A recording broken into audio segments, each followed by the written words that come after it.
Hello and welcome. This is John Gulick with Storysmithing, picking up right after that full read through of the Unbaroned Castle story, which was very fun to do. And I got to try a couple character voices, if we can take a couple liberties to call them that. I did have fun reading the story though, and kind of going through it myself with a bit of performance in mind. In this episode, this is one that I have been looking forward to a lot because it is going to be a short one, which doesn't necessarily correlate with me looking forward to it, but I'm excited to share the content of it. So, this is an episode, the author notes of the Unbaroned Castle story, that I could make super, super long and go into a lot of detail.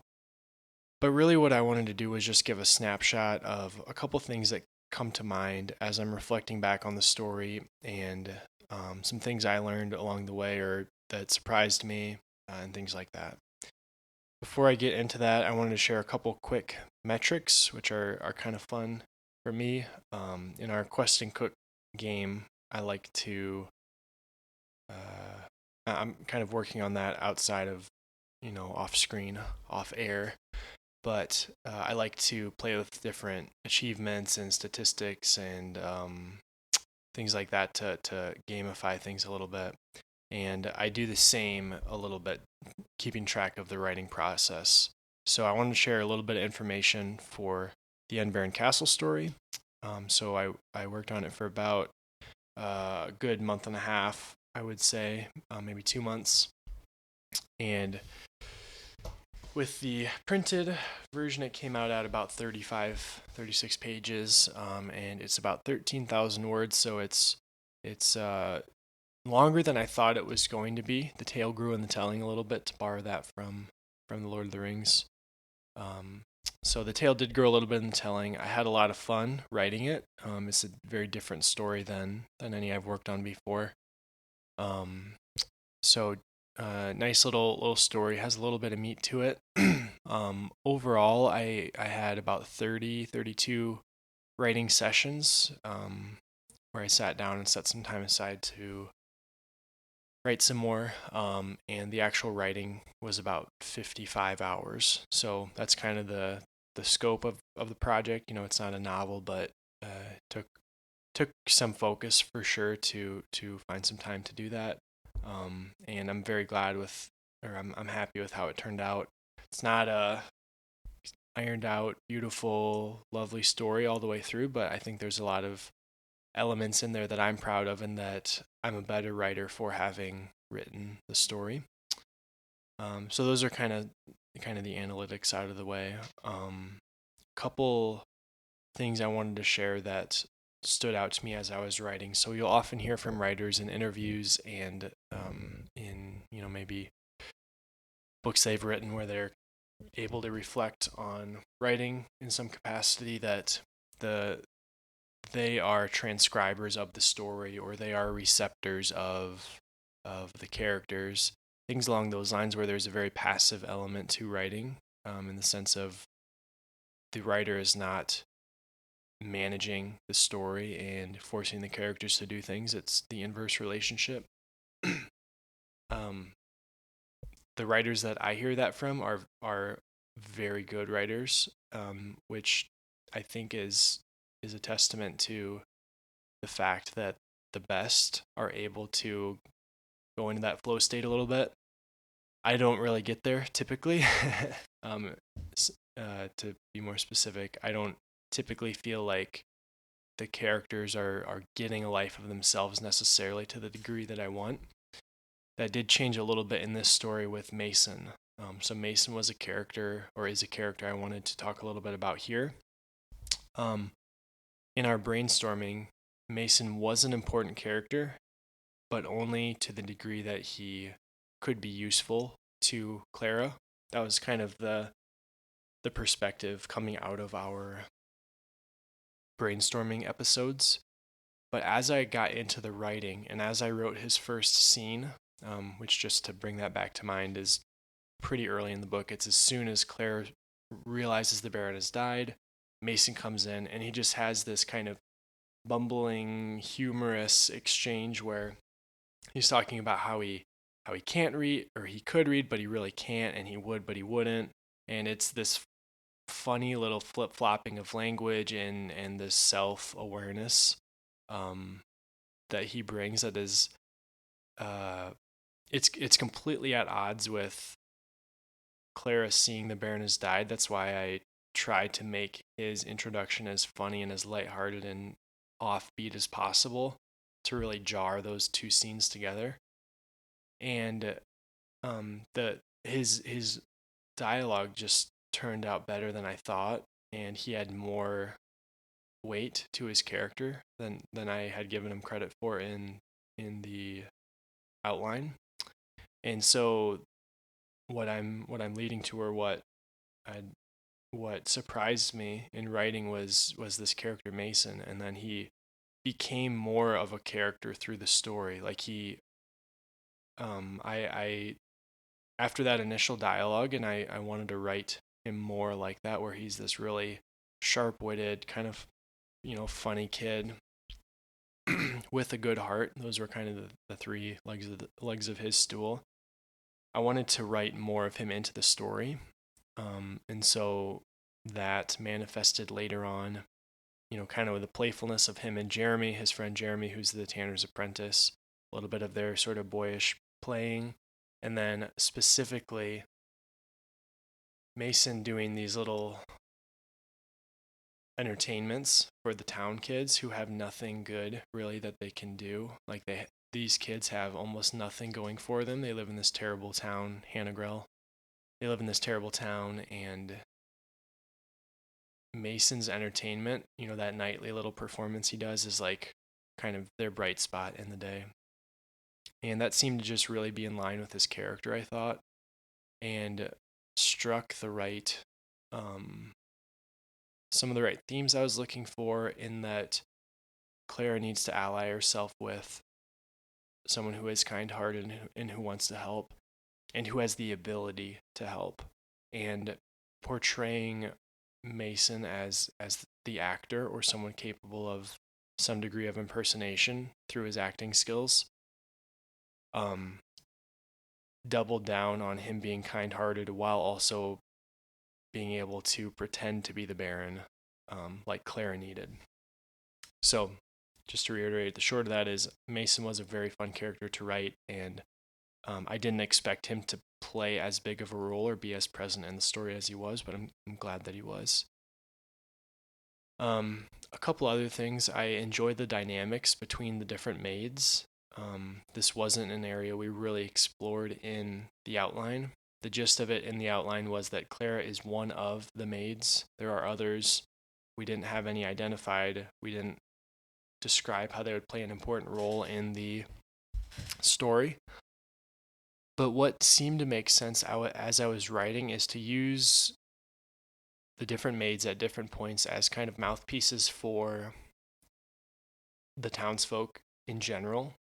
So the maids would be commenting on news, they would be observing things that the guards were doing.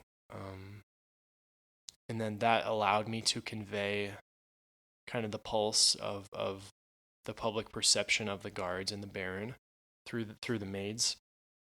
So I think that worked fairly well, and I enjoyed a little bit of kind of the banter or the lightheartedness. And I guess specifically, one area I'd like to really grow a lot in writing is the perspective of being able to zoom out of a scene a little bit and to go meta, where you're describing something about the character's backstory, or how a character is feeling, things like this. And it's difficult, or it's very tempting to just fall into info dumping. And there's somewhere there's an elegant middle ground where you can zoom out of a scene and you can provide some necessary information in a digestible way.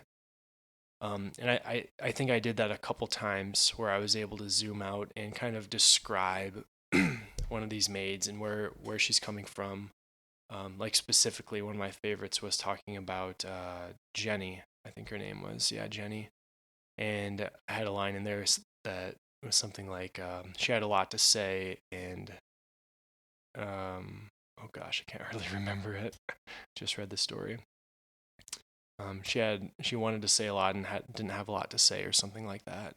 And she always ended up after the day's dust, the day's events were stirred up. She always reverted to the same kind of handful of fallback things to say, or whatever, like wagon wheels falling back into old ruts. And I kind of butchered my own quote there, but I think that worked well, and it gave a little bit of depth to Jenny's character without sidelining us into 2 paragraphs of backstory. And then, and this was kind of a realization for me, was giving that bite-sized piece of kind of character development. Yes, it's not built into an actionable event. Like I tried to demonstrate her not having a lot to talk about, but trying to talk about things. But just taking a step back and specifically telling that allowed me more clearly later on to write as her. So to be specific, after I said,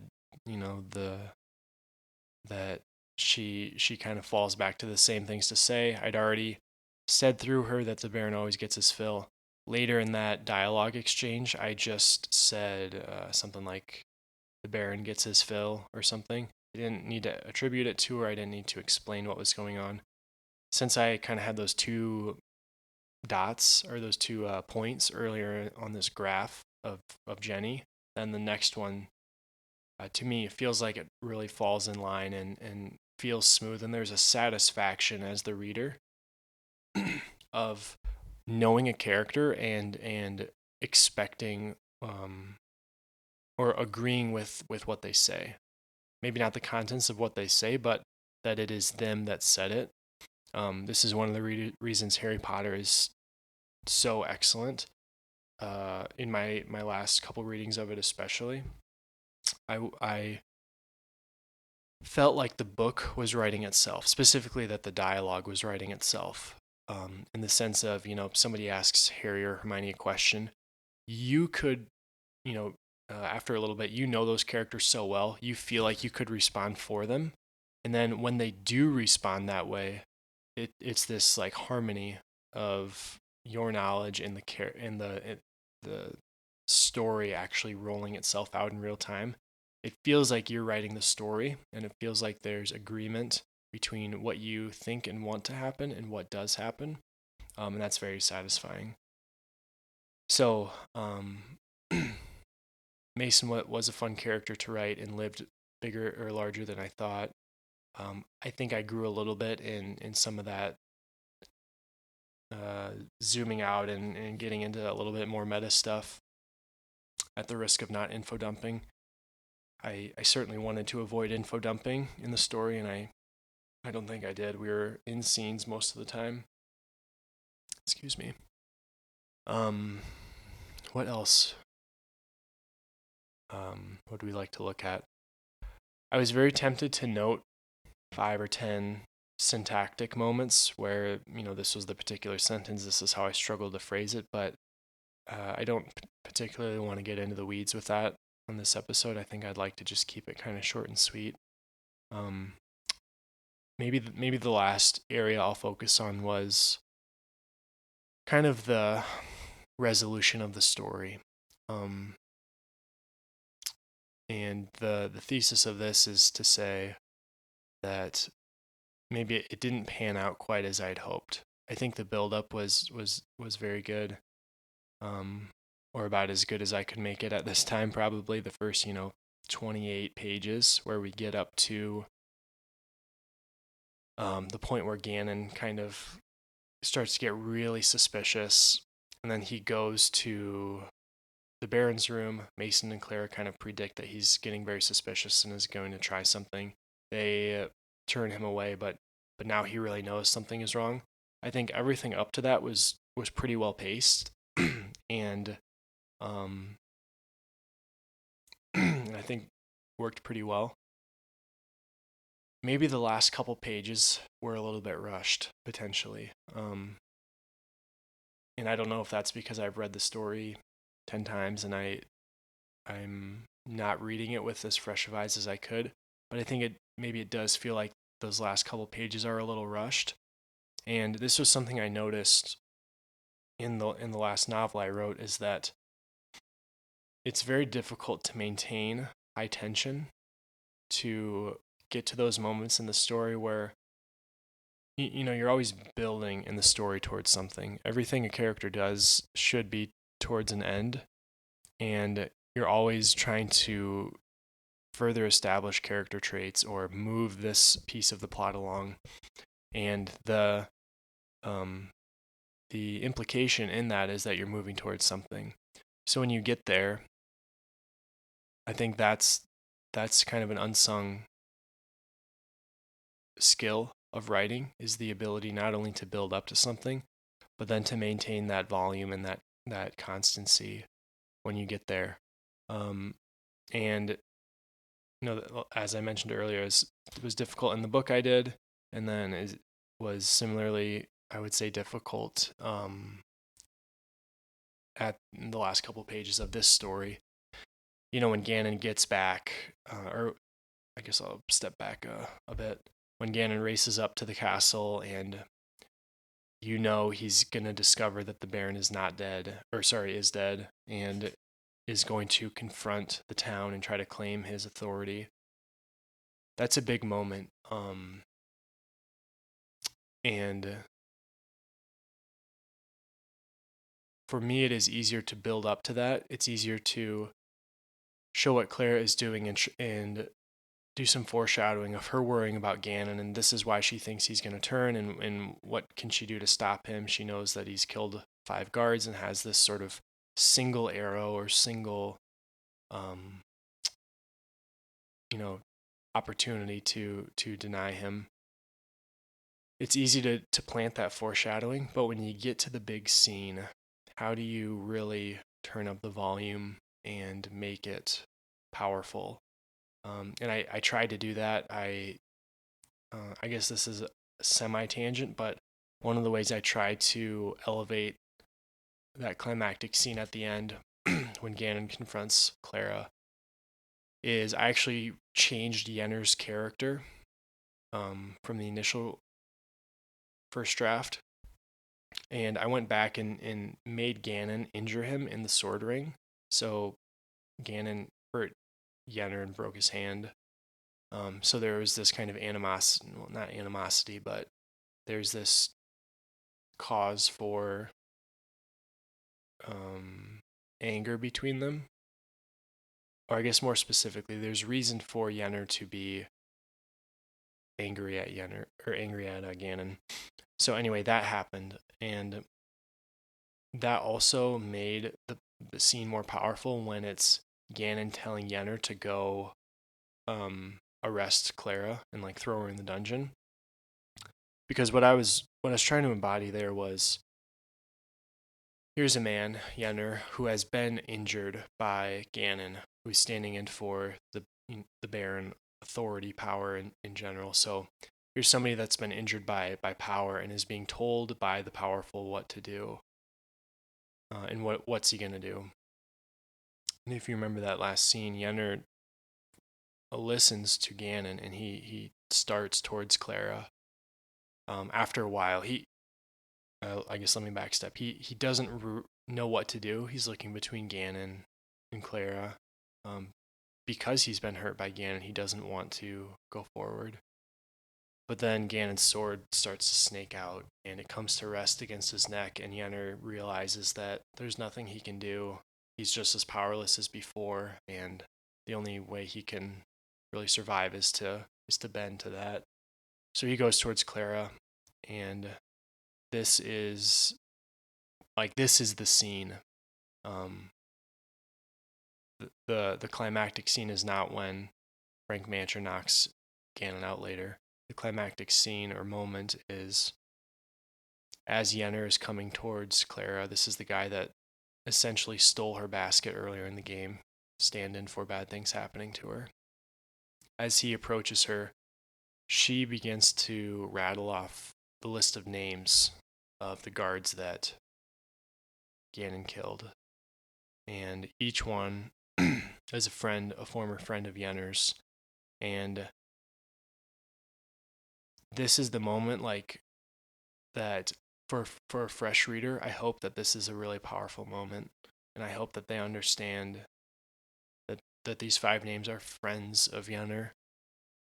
And this would be the moment, like, a very experienced world class, or not even world class, but a very experienced writer would be able to draw this out or to condense it to the degree that it should to really make this scene super powerful. But anyway, Yenner approaches Clara and she says these names, and each one is like a hammer, against like his shield, and you can see him trying to, like, getting worn down and struggling towards her. And I hope, like, that I made that clear in the story, and if I didn't, like, that would be a scene to hyperfixate on and really try to make it operate the way it should. And then Clara says the last name Tommy Tentham, or Thomas Tentham, and this was a clever mechanic that I really appreciated once I'd written it. Was Clara says this last name, and it's I think it's obvious that this is like the straw that breaks the camel's back. This is the name that stops Yenner, and he looks up and he says, "Not Tommy." And I chose a name that was very easy to kind of conjugate into a familiar name, Thomas into Tommy, to show that there was some level of familiarity between Yenner and Tommy, and hopefully imply that it was a very close relationship. Like, Tommy would have been probably Yenner's best friend. And I tried to be intentional here. It's hard not to go into, like, side tangents. Give me like 2 sentences for a side tangent here. So thematically, I needed to stop the power struggle of Ganon with something close to friendship, loyalty, love. Those are thematically opposite, and I needed that to manifest in the scene. Or I should say I felt that was the most effective and powerful way to do it. So that's why I chose to use, like, I went back and instituted this thing that Ganon had killed 5 people, which allowed me to use those 5 names in the climactic scene to stop Yenner from arresting Clara. And I felt that combating Ganon's lust for power with this love of friendship was very powerful thematically and practically in the scene. So those are a couple of the mechanics that were at play in that climactic scene, and I hope that they resonated and that they were powerful. But I also recognize that that level of a scene is very difficult to write, and I certainly had some difficulty with it. And I would like to, in the next novel I write, I think I learned a little bit from writing this climactic scene. In the next piece I write, I'd like to keep focusing on that. So those are a couple things about the story. Trying to think if there's anything else I'd like to share without getting into syntactic stuff.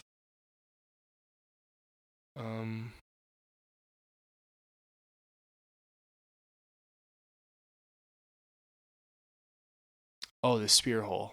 Yes. I did want to talk about that for a little bit. I have a little printout of the book beside me, just a spiral bound number. And on the cover there's a little dot.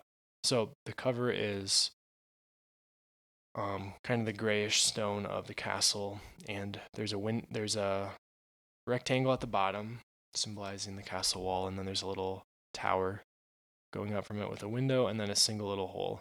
So it's pretty simple, but my wife made it and did a great job. But anyway, I was looking at that and saw the little dot, and do want to talk about the spear hole.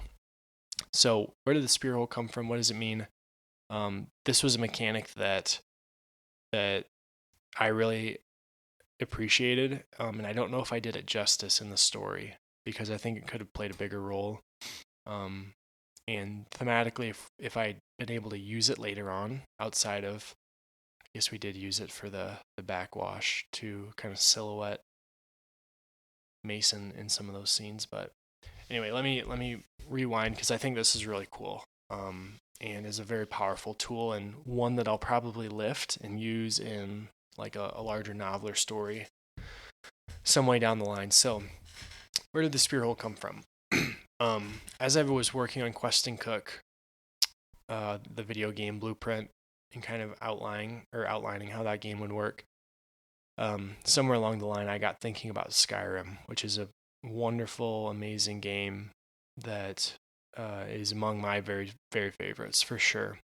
And I could do episodes on Skyrim, but one of my favorite aspects of that game is that there are books in the game, and you can go up to a bookshelf and select a random book from the shelf, open it, and you can actually read pages of it.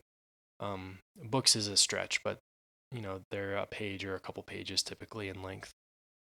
And one of the stories is called The Black Arrow.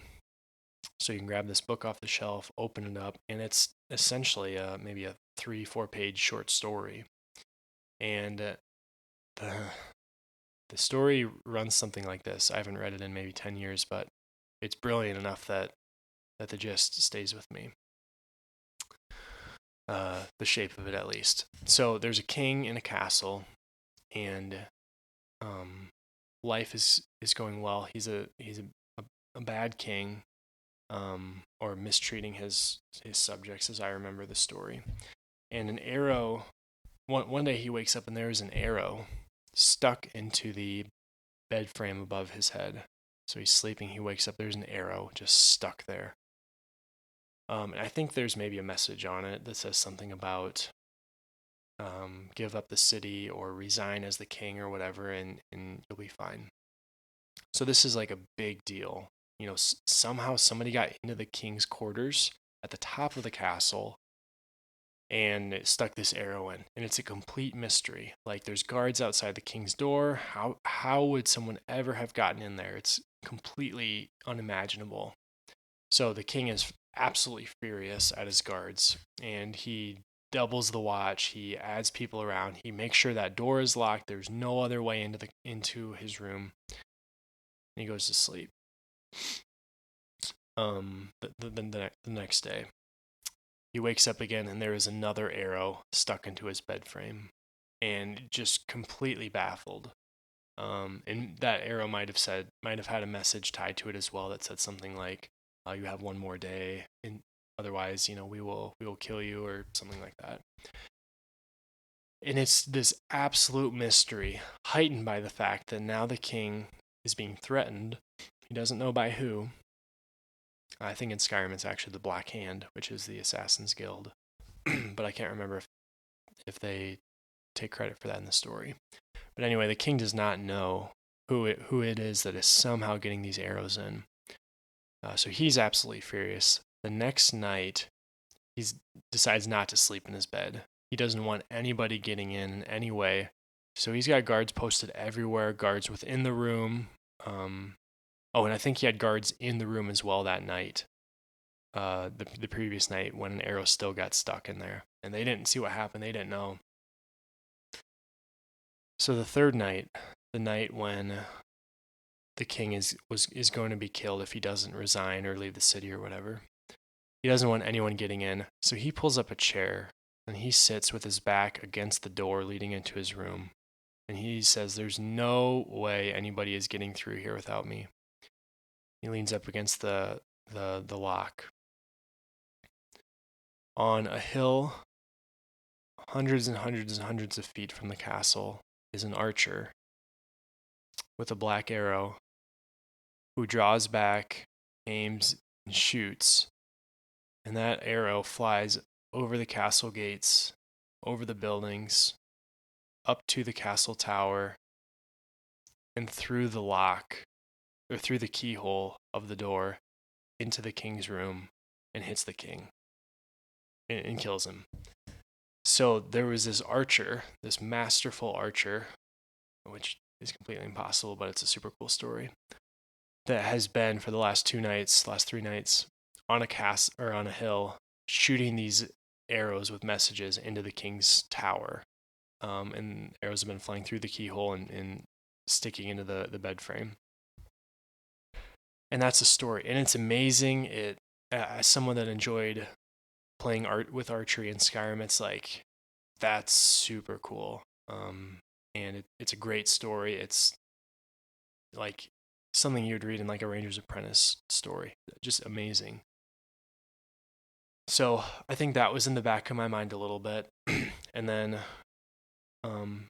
as in that's just a story that I think is very interesting and impossible, but also super super cool. So then to the spear hole. So I was thinking of how would I reverse that. So instead of because like the mechanic of shooting through a keyhole was so cool and it's something you would never think of, and it made such a great story. Could I use something like that in here? Because the question I was trying to answer was, how can I demonstrate that this Baron is an evil man, um, if he's been dead from the first page? Like if he has no present action in the story, how can I demonstrate he's evil other than just alluding to it and saying it? And maybe I can have some characters say, that he was bad. So what I came to, kind of the convergence of these two ideas, was the spear hole. So, and this is something I don't know how clearly it came across in the story, and if I was really revising this story and brushing it up, I would try to shine the light on this a little bit more. But the spear hole was, in the Baron's room. There was a hole in the wall, about a hand's width apart, or hand's width diameter, and there's a spear stand beside the hole with a single spear on it. And each day, the Baron would take the spear, walk across the room, which I describe as completely crowded with chairs and things, except for this stretch from the middle of the room to the spear hole. The Baron would walk to the middle of the room with his spear, and he'd try to throw it out the spear hole. And he would chuck it, and if he missed, it would hit the wall, which I described as very scarred and white. And the spear would explode and fragments would go everywhere. This is how the Baron dies, by the way. It was an especially hard throw the night before the story starts, which Clara notes, since pieces are kind of scattered everywhere. And one of those stone fragments flew and cut the Baron, like hit the Baron's neck or whatever, and that's how he died. Which I should maybe make more explicit as well, or like more obvious. But anyway, the Baron would throw, and if it hits the wall, spear breaks. The alternative is that he actually hits his mark, and the spear flies out the spear hole.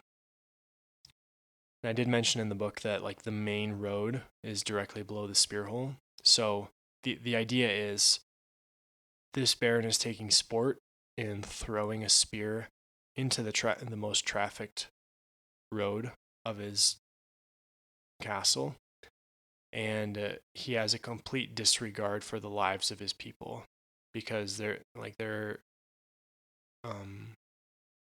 like someone could get hit by that spear on the street below. So that was the mechanic of the spear hole. Was it's an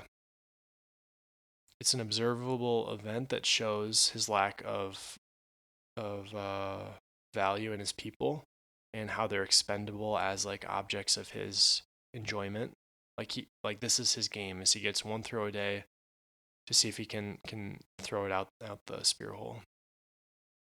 So I thought that was a really powerful mechanic, and thinking about it a little bit more now, I do like that there's some symmetry to the story where it's been used for evil early on, and then Clara and Mason use it to help their good cause later by silhouetting Mason between the torch and the spear hole when Poot sneaks in and tries to see what the Baron's up to. So that did help. I still feel like I could have leaned into it more, One, by further maybe making it clearer in the beginning what it was used for and that the Baron died by it. But two, later on, actually using the spear hole for something good. That may take the form of like lowering something good out of it to somebody below. Like that would be a pretty explicit transformation of it. Or it could be something else, but I think the spear hole was a good addition to the story, and it served the functions I needed in a very creative way. Like maybe that's the best part of it, is that it is pretty creative. I think I could have picked any half dozen or million ways to show the Baron as being cruel, but I chose one that I had never seen before, and that I think added some more color to the story. So that's my short, not so short episode. A couple things that stood out to me in the writing process, a couple things I learned and enjoyed. I hope that you enjoyed the story as well if you were able to listen to it, and that any of the thoughts today will help you in your reading or writing journey. So thank you so much for listening, and I will see you on the next one.